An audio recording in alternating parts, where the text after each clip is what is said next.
नमस्कार दोस्तों, मैं अंकुर उपाध्याय स्वागत करता हूं आप सभी का एक बार फिर से अपनी नई वीडियो में। बाजार में गिरावट बढ़ते हुए दिख रही है दोस्तों। उम्मीद भी थी, कल मैंने आप सभी के साथ डिस्कशन भी किया था कि मार्केट अलर्ट है, 24,000 के नीचे नहीं निकलना चाहिए। 24,000 के नीचे निकलने के बाद थोड़ी परेशानी बढ़ेगी। हुआ भी कुछ ऐसा ही है, 24,000 के नीचे निकला है और अभी 23,950 पे ट्रेड कर रहा है। मैं आप सभी के साथ थोड़ा डिटेल में चीजों को डिस्कस करना चाहूंगा। पहली बात, कच्चे तेल का डर था, लेकिन कच्चे तेल से कोई दिक्कत नहीं आई है, क्योंकि कच्चा तेल अगर आप देखें मात्र 0.5% ऊपर है। और जो वीकेंड के दौरान यूएस ईरान के बीच में अटैक हुए, एक दूसरे के ऊपर हमले किए गए, वहां शांति हो गई है, वहां समझौता दोबारा हो गया है कि अब अटैक नहीं होगा, ना हमारी तरफ से ना तुम्हारी तरफ से।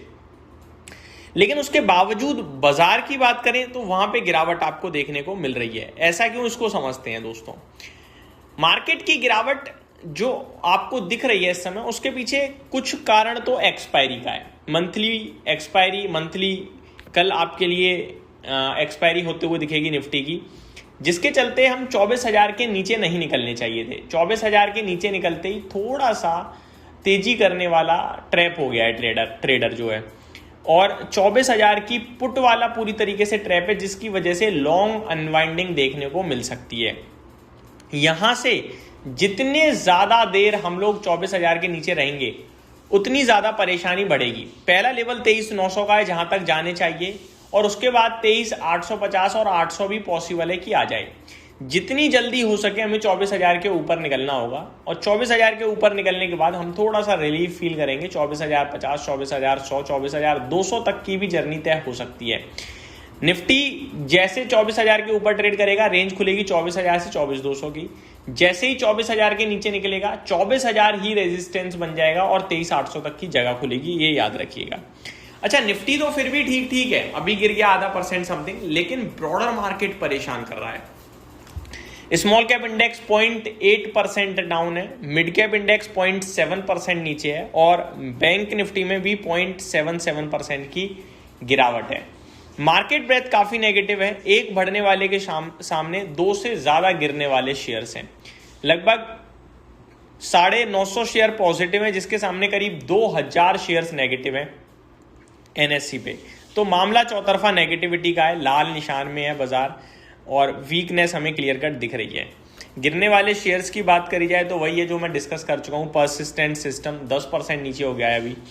नेटवेब टेक्नोलॉजी ऑलमोस्ट 10% नीचे हो गया है। एस्ट्रल 8.25% नीचे है। Asahi India, MNM financial, Supreme Industries, Waaree Energies, ये चौतरफा गिरावट हमें देखने को मिल रही है। एशियन मार्केट्स मॉर्निंग में तो लाल और हरे में थे, लेकिन अभी हरे में है, ये अच्छा संकेत आ रहा है। जापान का बाजार फ्लैट टू पॉजिटिव हो गया है। शंघाई 1% ऊपर है, हैंगसेंग 2% ऊपर है।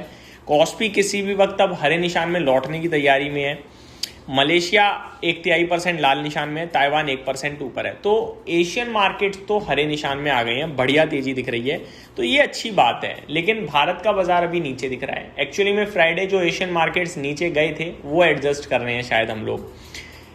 अब थोड़ा मैं यूएस ईरान के बीच की अपडेट शेयर करना चाहूंगा आप सभी के साथ। The US and Iran agreed Sunday to pause hostilities and allow commercial vessels to transit the Strait of Hormuz freely following a weekend of military exchanges that threatened to derail negotiation aimed at ending their conflict। तो Sunday यानी कल के session में दोनों agree हो गए हैं कि भैया अब रोकना चाहिए ये हमारी एक दूसरे के खिलाफ मारधाड़, और कमर्शियल व्हीकल्स का आना जाना पूरी तरीके से फ्रीली ओपन करना चाहिए दोबारा से स्ट्रेट ऑफ हॉर्मुज के द्वारा। तो ये अपडेट आते हुए दिख रही है। Technical talks are slated to continue on all areas of the MOU। A US official told CNBC on Sunday, both sides will stand down for now and vessels can move freely। तो ये update आ रही है जो कि positive है। Iran's attack prompted US President Donald Trump on Sunday to again threaten Iran with annihilation। तो दोबारा कहा था हम तबाह कर देंगे ईरान को पूरी तरीके से। तो ये सारे शब्द जो आए थे वो अभी कहीं ना कहीं शांति का प्रस्ताव दोबारा बन गए हैं। तो अच्छी बात है ये कि दोबारा ठीक है। इसीलिए अगर आप कच्चे तेल की बात करें तो यहाँ से दिक्कत नहीं है। 0.5% ऊपर है कच्चा तेल। अब देखो यार, मूवमेंट तो रहेगी, ऐसा तो है नहीं कि सिर्फ ऊपर चलना ही भूल गया है, नीचे ही नीचे। अभी आप देखो $72.36 बैरल पे है। ये क्या खराब भाव है, ये तो अच्छा ही है। तो हरा निशान लाल निशान मत देखो, ओवरऑल प्राइस मेरे हिसाब से अंडर कंट्रोल है, बहुत अच्छे प्राइसेस हैं, कोई दिक्कत की बात नहीं है। दिक्कत की बात केवल ये है कि ब्रॉडर मार्केट हमारा नीचे जा रहा है।